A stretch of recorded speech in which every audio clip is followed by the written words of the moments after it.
डुमरी विधानसभा part 2 tiger replace tiger. पिछले video में हमने बात किया था डुमरी समीकरण को लेकर और हमने यह भी बताया था कि क्या जयराम महतो जेएमएम की किला तोड़ पाएंगे डुमरी में। उसी वीडियो को पूरा करते हुए आज हम बताएंगे डुमरी के जातीय समीकरण के बारे में। नमस्कार, जोहार झारखंड टेल्स में आपका स्वागत है। सवाल नंबर 1, क्या जेएमएम की किला तोड़ पाने में सफल होंगे जयराम?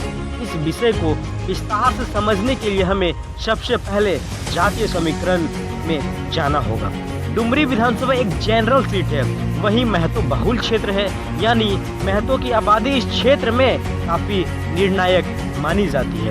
इस क्षेत्र में महतो की कुल आबादी 29.8% है।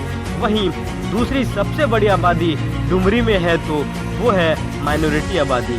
इस क्षेत्र में काफी निर्णायक भी और इनकी आबादी कुल 20.6% है। वहीं अगर हम बात करेंगे एससी आबादी की तो तीसरी सबसे बड़ी इस विधानसभा पर आबादी है तो वह एससी की आबादी है और इनकी आबादी 10.97% है। यानी कुल मिला जुला कर तीनों आबादी या यूं कहे तो वोटर्स जातीय ही ज्यादा मायने रखती है किसी भी कैंडिडेट के लिए।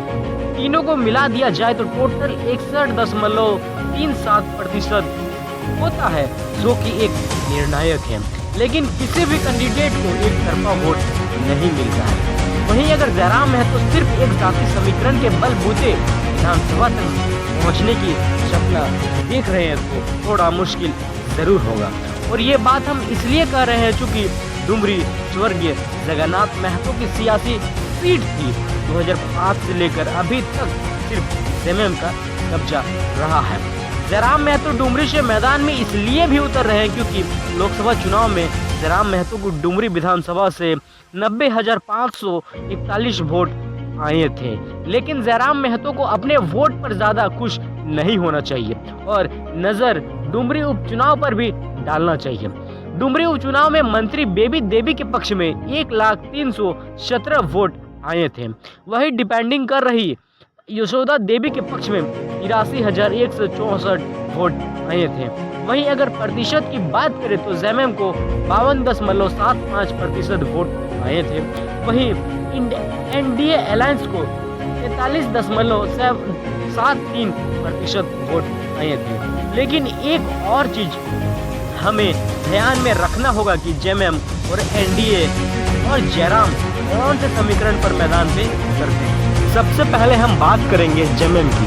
फिलहाल जेएमएम के पास डबल एम यानी मांझी और मुस्लिम समीकरण के साथ मैदान पर उतरती है।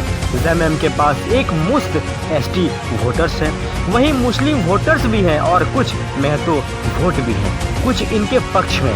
दूसरी अलायंस यानी एनडीए अलायंस की बात करें तो सबसे पहले आपको बता दें एनडीए अलायंस की तरफ से अभी तक ये घोषणा नहीं हुआ है कि डुमरी के मैदान में कौन होंगे। लेकिन दोनों घटक दलों के पास भी अच्छा खासा वोट है और कयास ये भी लगा रहे हैं कि एनडीए के तरफ से दुर्योधन महतो या फिर यशोदा देवी मैदान में उतर सकती है। ऐसे संभावनाएं हैं और आजसू के पास भी महतो वोटर्स हैं। वहीं अगर जयराम महतो की बात करें तो ये स्पष्ट ही नहीं हो पा रहा है कि जयराम महतो के पास कौन से महतो के अलावे कौन से समुदाय इनके पक्ष में हैं, क्योंकि जो एसटी समुदाय है इन्हें तवज्जो दे नहीं रहे हैं। वहीं दूसरी सबसे बड़ी आबादी है तो वह माइनॉरिटी की 20.6% और ये काफ़ी महत्वपूर्ण वोट है।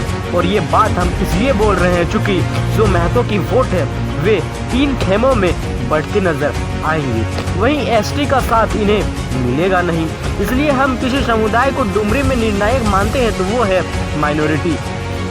माइनॉरिटी की। लेकिन देखने वाली बात यह होगी क्या माइनॉरिटी जयराम महतो के पक्ष में जयराम महतो अपने पक्ष में कर पाते हैं। करने में यदि सफल हो जाते हैं तो जयराम महतो के विधानसभा का रास्ता खुल जाएगा। लेकिन यदि माइनॉरिटी इनके साथ नहीं आते हैं तो फायदा जेएमएम को होगी, वहीं इनकी मुश्किलें बढ़ जाएंगी और शायद डुमरी इनके लिए मुश्किल हो सकता है।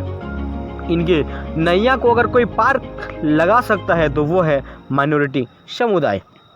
वहीं देखने वाली बात ये भी है कि क्या माइनॉरिटी जयराम के साथ चलने को तैयार होंगे और कितने इनके साथ चलेंगे और होंगे तो कितने।